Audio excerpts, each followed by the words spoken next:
It is very hard for archaeologists to explain how that was done using purely leverage and mechanical advantage. In the scorching heat of southern Egypt, there is a scar in the bedrock that defies logic. It is not a crack caused by an earthquake. It is not a fracture from the weight of ages. It is a cut. This is the Aswan quarry. Lying dormant in the ground is a monolith of rose granite weighing nearly 1,200 tons.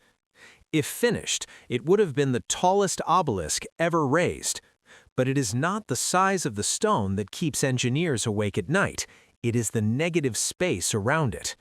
Look closely at the walls of the trench. You won't find the chaotic chip marks of a chisel. You won't see the jagged impact of a hammer. Instead, you see something that looks impossible. Perfect, concave scoops.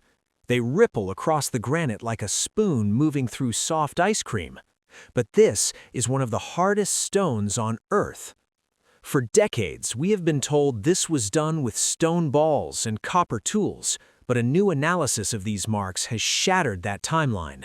We are looking at evidence of a technology we are only just beginning to understand. To understand why these marks are so disturbing, you have to understand the material.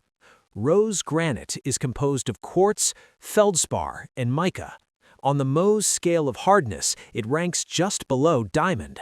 You do not carve it, you pulverize it. The standard archaeological model is reassuringly simple. It claims that thousands of workers, armed with balls of dolerite, a rock harder than granite, spent years pounding this trench out, millimeter by millimeter. It is a story of brute force and patience. But the forensic evidence on the wall tells a different story. When you strike granite with a hammerstone, the result is trauma. The surface becomes bruised, white, and uneven. It looks like a jagged wound. The Aswan marks are different. They are smooth, they are uniform, and most critically, they are rhythmic. They curve down into the bedrock in long, continuous arcs. The radius of each scoop is nearly identical to the next. This does not look like the work of 1,000 men hammering randomly. It looks like the work of a single, guided mechanism.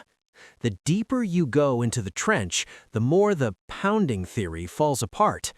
At the bottom of the cut, the trench curves underneath the massive stone block. The space here is barely wide enough for a human leg, let alone a torso. To pound this granite with a dolerite ball, a worker would need room to swing, to generate velocity. In these corners, there is no room. Yet, the scoop marks continue perfectly into the darkness, wrapping under the 1,200-ton behemoth with the same precise machine-like curvature. Whatever made these marks didn't need to swing, it didn't need muscle, it simply removed the stone. This geometric perfection has led engineers and alternative historians to a startling conclusion. These aren't impact scars, they are tool paths.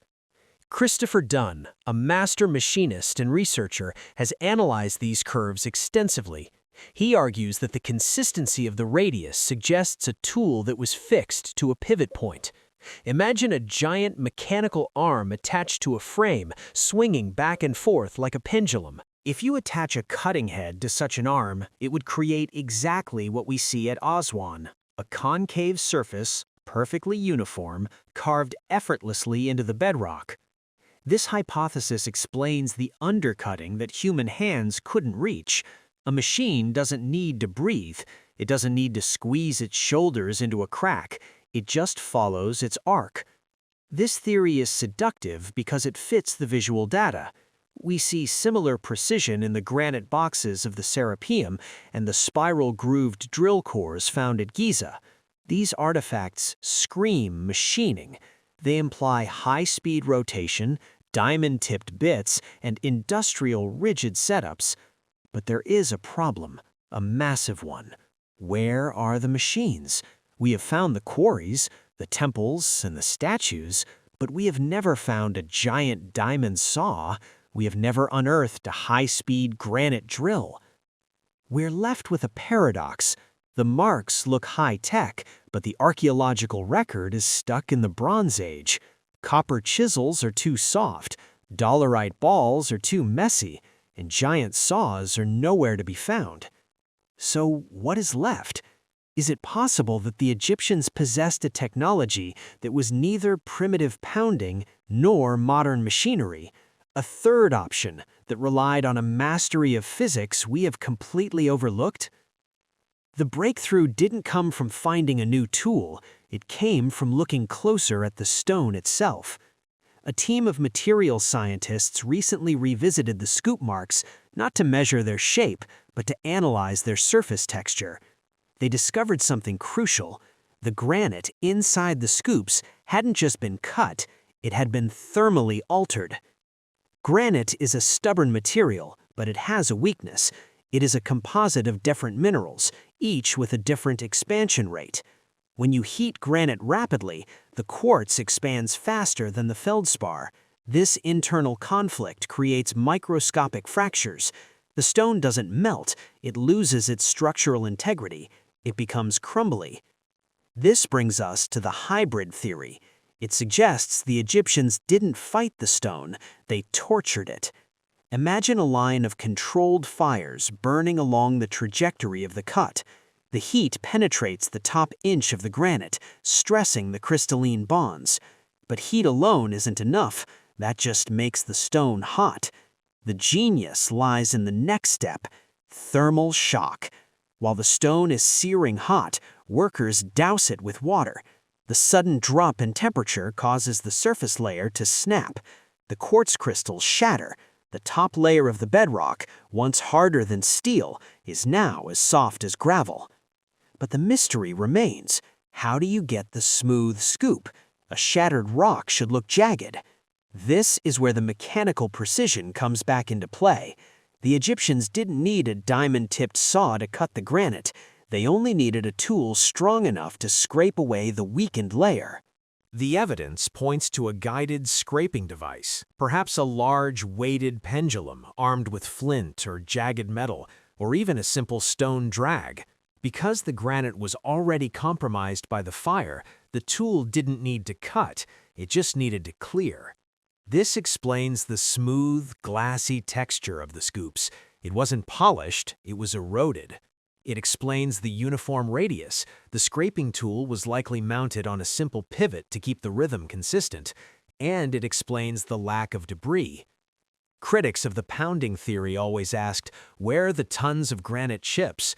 If you pound stone, you get a pile of sharp rocks. But if you use thermal shock in grinding, you get dust.